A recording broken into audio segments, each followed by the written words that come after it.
días, camaradas.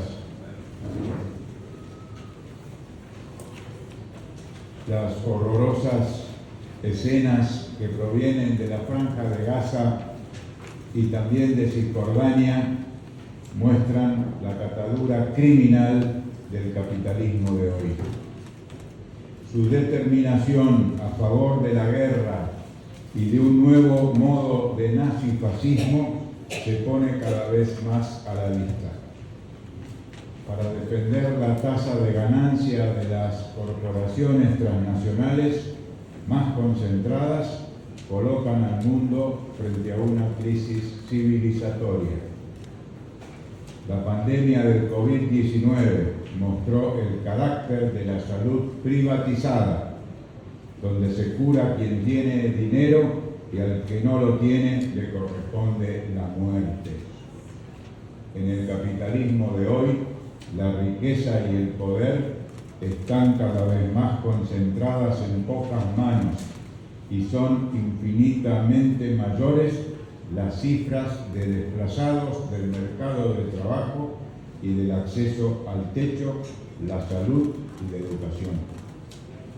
La ciencia y la tecnología modernas habilitan la producción masiva de bienes materiales,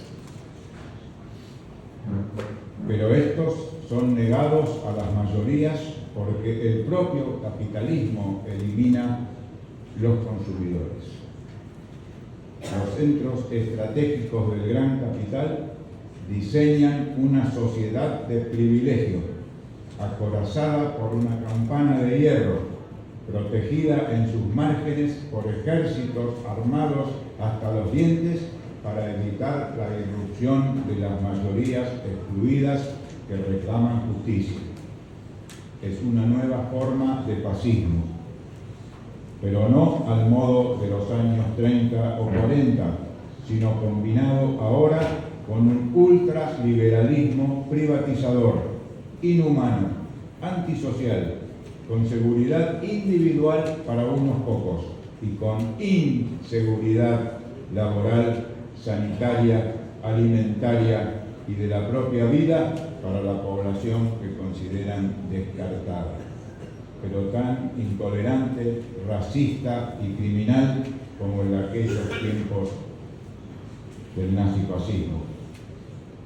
Zelensky y Netanyahu son en estos días sus alfiles, Biden y Trump sus políticos, la OTAN y su poderío militar sus principales instrumentos, y los fondos financieros como BlackRock y otros los que les determinan e indican las políticas a todos ellos y sus aliados de la Unión Europea y demás instituciones como el Fondo Monetario Internacional, el Banco Mundial y otros. Camaradas, pero no las tienen todas consigo. En duras condiciones de correlación de fuerzas, los pueblos oprimidos se alzan en luchas y se organizan. En varios casos, disputan el control de las burocracias estatales y lo logran. Hoy es muy interesante observar cómo algunos países cuyos gobiernos no responden total o parcialmente al mandato del gran capital financiero establecen vínculos de nuevo tipo entre sí y desde sus procesos particulares de construcción, algunos de ellos con grandes avances de desarrollo y de democracia integral y otros con contradicciones diversas con los centros principales del poder opresor. Esos espacios logran imponer límites a la voracidad del imperialismo y se constituyen en alternativa global, no necesariamente como avanzada de un nuevo modelo de sociedad, aunque en algunos casos avanzan con firmes y más que exitosas estrategias socialistas. La esperanza de un mundo habitable, de paz y seguridad para todos y todas, de bienestar compartido, reside hoy en las luchas populares, en el rol de los trabajadores, en la construcción de fuerzas políticas revolucionarias en cada país y, entrelazadas, y en la ampliación y reforzamiento de ámbitos como los BRICS ampliados y otras instancias de búsqueda similares. Es por ello que vemos con alegría la conformación de esta plataforma de unidad de las fuerzas revolucionarias y antiimperialistas, en las que trataremos modestamente de aportar lo nuestro y de prestar atención a cada una de las aportaciones y propuestas que traigan las y los compañeros de las organizaciones que participan.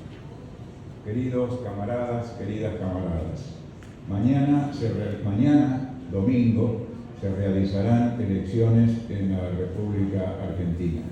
Es un momento táctico de la lucha de clases, pero ha surgido un brote fascista, neofascista y ultraliberal. Y por la legislación que tenemos en nuestro país, no tenemos en verdad una elección, sino una opción. Por lo cual el Partido Comunista ha resuelto como política táctica respaldar al otro candidato para infligirle una derrota a los sectores neofascistas y ultraliberales y crear las mejores condiciones para la lucha de clases y la lucha antiimperialista. Es posible mañana, en la segunda parte de la reunión del domingo, seguramente tendremos aquí en esta parte del mundo los resultados y podremos compartirlo personalmente con todas y con todos ustedes. Queremos, por otra parte, reafirmar, subrayar muy especialmente el sentido del lema de esta conferencia. Hay una nueva era de la lucha antiimperialista. Debemos adecuar nuestros análisis a esta nueva era y en esta nueva era nuestro deber es luchar. Queremos finalmente agradecer a nuestros nuevos amigos griegos y al mismo tiempo al Partido Democrático Popular de Corea del Sur y a todos los que han trabajado y organizado para el éxito de esta conferencia. Muchísimas gracias.